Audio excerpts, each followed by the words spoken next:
আসসালামু আলাইকুম প্রিয় ভিউয়ার্স, চলে আসলাম আপনাদের ভালোবাসার এনামুল হক এনাম ঘুরে দেখানো যার কাম। আজকে আমরা আসছি পর্যন্ত এক এক গ্রাম অঞ্চলে, মানে আমাদের এলাকা আসছে 5 কিলোমিটার একটু দূরে। সেইখানে একটা গ্রাম অঞ্চলে মইনারপুর বলে একটা গ্রাম আছে, সেই গ্রামে আসছি।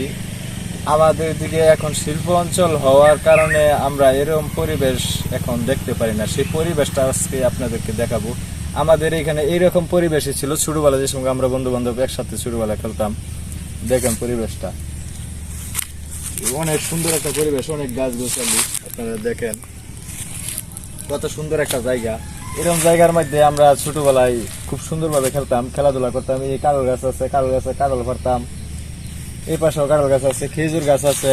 এগুলা আমরা পেরে খাইতাম ছোটবেলা, অনেক আনন্দ করতাম। কিন্তু এগুলা দৃশ্য আসলে আমরা এখন আর দেখতে পারি না, তাই মনে খুব আফসোস। তাই আমরা পর্যন্ত একটা গ্রামে চলে আসছি, আপনাদেরকে দেখানোর চেষ্টাও করতেছি যে আমরা কিভাবে আগে শৈশবকাল কাটাইছি। সেই শৈশবকালটা স্মৃতি মনে করার জন্য গ্রামে চলে আসছি আজকে। তো আপনাদের দেখানোর চেষ্টা করলাম। ভিডিওটা কেমন হইতেছে আপনারা একটু লাইক, শেয়ার, কমেন্ট করে জানিয়ে যাবেন ইনশাল্লাহ।